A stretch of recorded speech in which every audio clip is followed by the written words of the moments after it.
Hello, my name's Claire Williams. Welcome to today's broadcast, forming with a focus on biosecurity, disease prevention to you and me.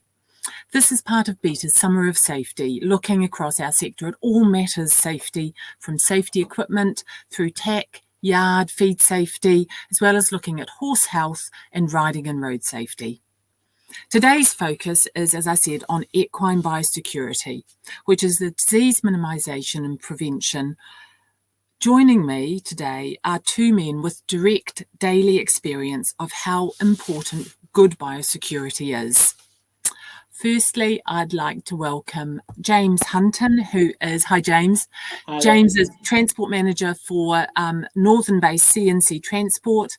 They have around 15, 16 lorries transporting horses all around the UK, Ireland and the rest of Europe. And I'm also delighted to have David Dixon, who is the Stud Manager for Millbry Hill Stud. David, you've been there, what, 12 years or so? I've just finished my 14th season now, so yeah. Wow, yeah. A long time. And as well as being Stud Manager, you're AI technician, as well as showing yourself and breeding yourself. Absolutely, yeah. Jack of all trades, yeah. And master of all, I'm sure. Yeah. So can you just briefly say, what do you actually do on a daily basis, James? What are you doing in terms of transporting horses? Yeah, so my job role is the transport manager of CNC. So my job is pretty much organising the routes for the wagons that they're going to take, the loads that we put on the wagons, and sort of ensuring that we have the most efficient journeys for the drivers and the horses on board, certainly. So I work with managing the drivers and dealing with the clients pretty much on a day-to-day basis. And how many horses would you typically travel on a daily or on an annual basis? Yeah, so our wagons vary from 11 stall horse boxes down to the 2 stall horse boxes. We've got 16 wagons in our fleet, which keeps us busy. I would say on a daily basis, we could be looking to travelling upwards of 30, 40 horses a day, certainly in our busy seasons. So, yeah, keeps us certainly our mischief. That's a huge number of horses. And David, what about you? What does a stud manager do? Basically, I just oversee the general day-to-day running of the stud, but various duties. And we have, this year we had 9 resident stallions. Apart from the thoroughbred horse, everything is AI. We send a lot of seamen out all around the country on a daily basis. We're lucky we've got resident vets here, Hambleton Equine Clinic, so I work daily with them. Preparing mares, scanning mares, and whatever. And also we have foaling units on site, so we take mares in to foal as well. So a very varied role keeps us busy. Yeah, it must be fantastic as well. There's nothing quite like seeing foals out in the field. It's a great life. I never look at it as a job. It's a life. It's magical. It must be magical. There's just something so special about them. You are lucky. Yeah. And so for both of you, when I say biosecurity, what does it mean for you, James? Why is it important? What does it mean for your job? Yeah, no, it's really important because obviously our wagons, they're out every day, carrying different horses, normally different, day to day. So it's really important that there's no cross contamination between one load to the next. So as routine, all of our wagons are washed out, steam cleaned to the highest level at the end of every shift, and then disinfected. But we put a great emphasis on biosecurity. We talk to the drivers a lot about it, looking for signs of ill health and ways to minimise it as much as we can. Our loads can vary from what we call a shared load. So we might have a wagon going maybe to Newmarket or Lambourne area with several pickups and several drop-offs. We do our best to make the loads run as efficiently as possible, but on the same note, we might have horses from different yards on board. So it's really, really important that we do everything in our power to minimise any risk of cross-contamination between the horses. Likewise, we do also offer a private service, so somebody can have a horse box just for themselves for the day, which we put very much, God forbid, if there was an ill horse we had to travel to the vets or anything like that, well, then that would certainly be going on its own, direct from point to point to sort of do our absolute, utmost not to cross-contaminate or contaminate any yards or bring anything into anyone else's property. And it's interesting, you say cleaning and disinfecting. And a lot of people forget that cleaning is key to the whole thing. You know, people think disinfecting, and I have to say, until somebody who made disinfectants pointed it out to me, it's no good putting it down on a dirty surface.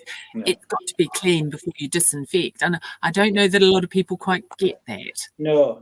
So we, you know, as a routine, the wagons are always mucked out, swept out, and get rid of any sort of matter, any shavings, any, you know, droppings, anything like that. It's all cleaned out to the absolute, you know, utmost level, and then after that's done and it's been rinsed out, well, then the routine is we go through and then we disinfect it. Depending on the disinfectant you use is how long you leave it on the surfaces for, and then, you know, we rinse it out again afterwards. There's, as you say, there's no point at all squirting disinfectant around in a dirty wagon, because it'll just get neutralised and be no good at all. Yeah. You know, a lot of people as well may sort of prioritise sort of the dirty end, if you like, at the rear of the stall, whereas in effect it's the headboards, it's the front ends we need to be really careful of, because that's where, you know, the horses, when they sneeze or, you know, the breathing, that's where there could be the greater danger of cross-contamination, certainly. That's a really good point. David, is it the same for you on the stud? Yeah, absolutely. I mean, after the year that we've had, I don't know if you're aware, we've had a case of EHV here, which we actually went into lockdown for a month. We've learned so much from that experience. Don't get me wrong, it was a very, you know, we had to shut shop, we closed business for a month, and therefore no trade. So it was quite costly for us. But having said that, what we've learned from it is invaluable. And moving on, we, as like anyone else, we're not immune to any disease coming in, but we certainly know how to deal with it better. And so when that happened, when was it? Was it back in April? That was at the end of April, yeah. And how many horses did you have on site? At that time, we had 69 horses here on site. So we were just getting towards our busy time of the season. We had mares queuing up to foal. We had mares here at stud. So it came at a good time, but we had to deal with it, and we dealt with it very well. Yeah. And was it a mare that came in, or was she? No, she was a little mare that was born here. She's been here all her life. She's had a very successful ridden showing career. She's now retired as a broodmare. She hadn't been off site for 4 or 5 years, and she just presented with a stillborn foal. We sent samples off for testing, and it came back as EHV1. Would you normally do that after a foal had aborted, a mare had aborted? We would always, obviously, anything like that appears abnormal, we would consult our vet straight away, and would follow their advice to the letter, really, which we did. And then once that wheel was in motion, we then followed the code of practice that they advised us to, and that's what saw us through the rest of it, really. And so what did that involve? I mean, you would have had good biosecurity before. What sort of changes did you actually have to implement? Yeah, well, immediately, obviously, we informed all our staff, because it affects them primarily, and we had a meeting, you know, within the hour with all staff, and then it's a case of really we shut shop, went into lockdown. No horses were allowed to leave until we had 28 clear days from that case. We were very lucky in that we only had the one isolated case. So we went into a 28-day lockdown, and no horses were allowed to leave the premises, no horses were allowed to enter the premises, and then a massive biosecurity operation then kicked in. And in terms of the response of owners and so on, so they couldn't move horses. So even if the mares foaled in the meantime, they couldn't come in, you couldn't leave. Straight away, I think communication is the key, and we picked up the phone straight away, and we contacted Emma and Charlotte and myself. We contacted mare owners, stallion owners, mare owners that had previously been here, mare owners that were due to be coming here. And I think honesty is the key. Those that were directly or going to be directly affected certainly knew about it. Obviously, we had about 100 phone calls to make that. So we spent all weekend literally informing people, which is a big task in itself. But then, in the background, the girls on the yard were already then setting biosecurity measures in place. Yeah, because I think you're right. I think communication is key. In so many of these instances, whether it's EHV or something like strangles, Yeah. people don't want to talk about it. And yet the best thing to do is to talk about it and talk about how you worked through it. Yeah. Yeah, I think the amazing thing, Claire, is that we are all susceptible to it, and we still are. No matter what measures we put in place, it is not bulletproof. And you know, the same thing, God forbid, could happen again next season or any time from now. But none of us are immune to it. But it's really how we deal with it, how we move on with it, and how we try and prevent it.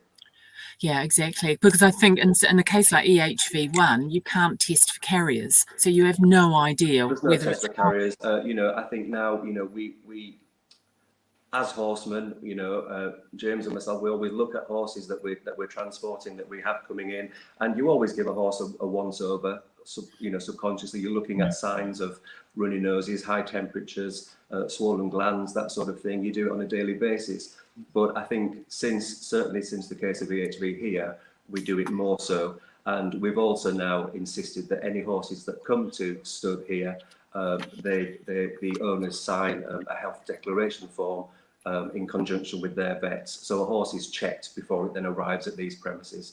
It safeguards us, but it's also actually safeguarding them, because then everything that arrives here is on the same health status. Yeah, James, is that something you do? What in your case, what happens if you during a journey it becomes clear that a horse isn't well and it's travelling, say, in a mixed load? Yeah. So we're very lucky, really, that all our drivers come from an equine background, and they all do have, you know, that's one of the main terms of employing them, really. I suppose one of the main things we look for. And we are very lucky that we have a good skill set of drivers. So again, even before we load a horse, we always ask the drivers to give the horse sort of the once over and the check over for any obvious signs of ill health. You know, likewise as well, to protect ourselves, we always check over the legs, any cuts or swellings, which I know it's not biosecurity as such, but it's just sort of a routine thing that we do.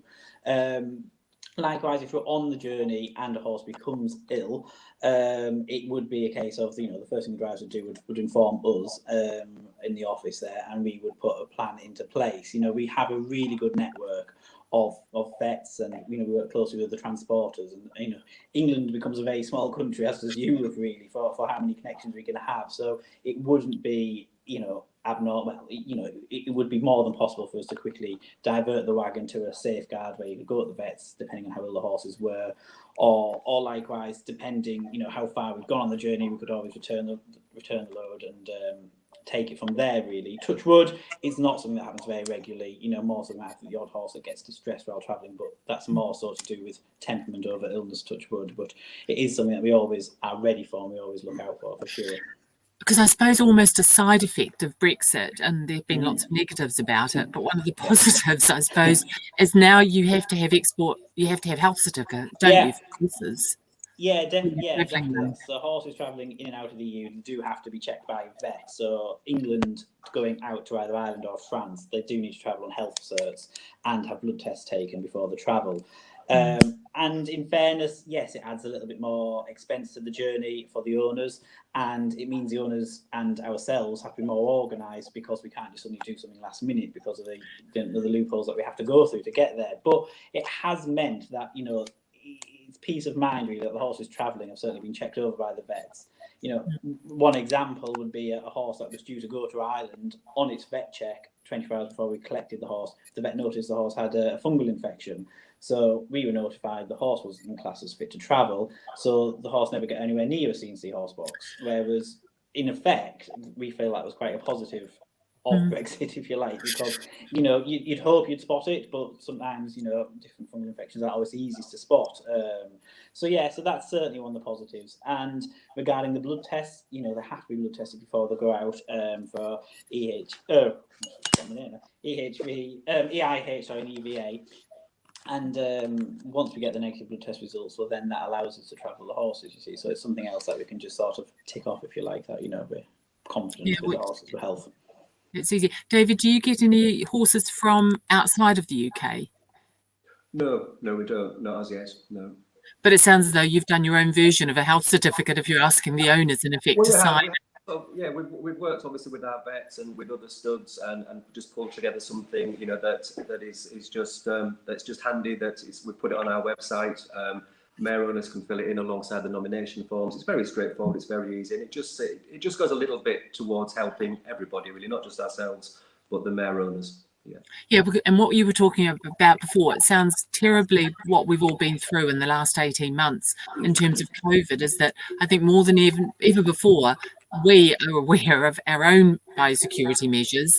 And so what we do on a daily basis, washing hands and reducing contact, is pretty much what we're doing for the horses. Yeah, it's amazingly similar, isn't it? It's just getting into a different mindset, into a different daily routine, and just picking up a better habit, and carrying it through on a daily basis, and then that then becomes the norm. And I think that's key. People think about it when something bad happens, rather than setting a system in place that becomes habit. Yeah. And in terms of, if people said, what steps would you actually see as being crucial as part of your biosecurity plan, what sort of things should people be doing, either in the yard or when they're travelling or when they're coming back? What practical steps can people take? I think just be careful with where you're mixing, where you're travelling to, which other horses you'll be coming in contact with, which, no one wants to live the life as Billy No Mates, do they? But you've just got to be sensible, just keep your eyes and ears open, and just be aware of any telltale signs. If your horse doesn't look right, get the vet to check it, take its temperature, keep an eye on it, and any abnormalities, just keep checking them. It's interesting you say temperature. James, do you check horses' temperatures? No, it's not something you do as routine, certainly. No, it's not. But we do check the horse over for signs of ill health, certainly before we travel. And we keep very much in touch with the owners, the yard owners, before we collect the horses. And certainly where we're delivering to as well. So it'd be something, when we talk to the owners regularly and we're collecting them, we get a feel, certainly, of the sort of yard and the operation they're running, and it helps us sort of ask the right questions as well before we travel a horse. If it's got an unknown background, or it's coming from somewhere that perhaps wouldn't have the highest biosecurity measures in place, it would maybe question more how you share that load and the route that you would take, perhaps. Especially when you've got horses doing lots of journeys in a short period. If a horse has come into a yard and not been there very long, is that something you look for as well? Yeah, definitely. Yeah, it is. And as you say, a lot of the yards and a lot of the professionals that we work alongside, they have very strict biosecurity measures in place, no different to Millbry Hill Stud and various other yards in the area. So we always have sort of that peace of mind when we're working with professionals, if you like, which majority of our clients are, for sure. But there is the odd yard, there's certainly yards with unknown background, and we would certainly be more careful with that load and who we would mix it with. And I think being aware that it's not just the horse, it's also you and your equipment. Because I know, in terms of, David, you mentioned taking temperature. I know that's something that Red Wings sees as very key, is that people don't take temperatures on a regular basis, but they are a really good indicator of good or ill health, isn't it? Yeah. I mean, as a horseman, I think it's quite easy to see when something isn't quite right. We have, as I said before, we have lots of mares here that come to foal, and a young foal, like a new baby, is very susceptible in those early days. And I think the key to keeping foals healthy is to spot anything abnormal at an early stage and to act accordingly. But temperatures are a great indicator if something isn't quite right. It's a good guidance, and as you say, it's recognise what good health means and the signs of good health as much as the signs of ill health, as well as things like sharing equipment, not just feed but water, that sort of thing. Yeah, and that's a big thing with us as well, because we have rugs on the wagons, we have travel boots, we have water containers, buckets, etc. So we are very strict that we make sure everything is cleaned after use. So, for example, if we were collecting a horse that maybe didn't have a head collar with it, or the head collar that it came with became damaged by our own on, they are disinfected after use. And likewise, if we were to put a rug on, in the winter months, we might decide to put one of the CNC sheets on or something like that. And again, we are very, very strict that those rugs do come back and cleaned at the highest level, sort of thing. And yeah, having fresh water on the vehicles, it's a must. It's a must when you're traveling horses long distance. But it must be fresh, and B, the buckets that you're using, everything else, they must be washed out thoroughly after each journey. And just to say, to help do everything in our power to minimise any cross contamination. And in terms of feed, do you take feed from people's yards, or if you're feeding, do you provide it? So we wouldn't feed on the journey itself. So if we were going on a long international trip, yes, some owners might give us a bag of feed, and in which case, yeah, that horse would have its feed in its feed bucket, and that would stay with the horse or be disinfected after, washed out thoroughly and disinfected after use. Regarding like hay on the wagon, well, that would obviously be the individual stall, and nor would that get mixed up between the other horses. And we talk about disinfecting. How do you choose a disinfectant? Are they all the same? No, they're not all the same. No, there's certainly ones that are better than others. We currently at C&C, we use either the Dettol or the Virkon, which we are advised by our veterinary practice. So we just ask basically our vets what is the most efficient and practical to use. We find Virkon and Dettol personally a very, very useful sort of disinfectant. And likewise, we say, as I said before, muck the wagon out, wash it, rinse it, then disinfect it, let it stand, and then rinse it. And we also carry with us I think the designed as weed killers, sort of those spray pumps, and yeah, we have them mixed up with the disinfectant in. So if a wagon's got a particularly long journey, it'll stop. And if you're putting the same horses back on, obviously the wagon's cleaned in between. But certainly if it's sort of on a return load with a different load of horses, we have points around the country where we know we can use to wash the wagon out to a high level, re-disinfect it, and away we go, sort of thing. Well, it makes you realise how as complicated the system as it takes, transporting your own horses. You rather take it for granted because the same ones are going in and coming out all the time. Yeah, and we also have a big emphasis on ventilation as well, even in the winter months. Ventilation's key, for the welfare of the horse while travelling, as well as disease, but for their own airways. But it does certainly help. No different to COVID, we're all encouraging groups to sort of sit outside, have the windows open, and we're very much the same with that with the horse boxes. We have all the windows open, the sunroofs open, and as much as we can to increase the airflow through the wagon for sure. Your drivers must be well clothed as well then. Yeah. And David, what's probably the lesson? EHV is terrible to have to go through. As you say, you never know if you're going to get it or not. I suppose, what's the biggest lesson you learned out of the whole EHV outbreak? I think just to be thorough in everything that you do. Not that we ever did, but there's no shortcuts to anything. It's and I think we were quite shocked when we got that result back, to say the least. But then reality kicks in, and you've got to deal with it. And it's it is everywhere. But it landed on our doorstep. We then had to deal with it. We had a responsibility to our horses, to our owners, and to the business. And we just had to cope with it, and I think we coped with it quite well, really.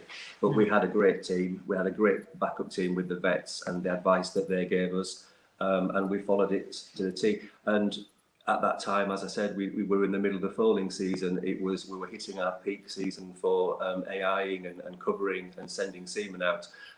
We were working around the clock, but. In the end, it was all worth it because we kept it to an isolated one case. Yeah, so no shortcuts. You've got to put the effort in to get the reward out. Yeah, and as I said, we would do it all again, and we've learned so much from it, and and what we have learned, will carry us forward. And if lightning strikes twice, we'll be forearmed, really. You'll be prepared, yeah. And James, in terms of biosecurity and transporting, what's your key take-home message in terms of keeping horses safe? Well, for people travelling their own horses and offering lifts and things for friends, just take precautions, really, as I say, about ventilation, about keeping a clean wagon, and know the history of the horses you're travelling as best as you can. I know in our game we don't always know the full history of the horse, but we certainly do our best to find out what we can, and then we sort of adjust the loads accordingly, really. And if we're unsure, if something doesn't feel right, the chances are that it's a risk we wouldn't take, really, and that's when we would look very much on how to prevent anything going wrong, should we say. Yeah, and if in doubt, say no. It's a really good Exactly. point. Yeah. Yeah. Okay. Definitely. Brilliant. Well, thank you both very much. It's been really interesting. Unfortunate situation, David, but it sounds as though you've learned so much and come out the other side. And James, pleased to hear everything's busy. And yeah, I think if we all just keep COVID, dare I say it, in mind, it's a good lesson to learn from. Yeah, Lots of absolutely. similarities. Yeah. Great. Thank you both very much. Thank you, Claire. Nice Thank to see you. you.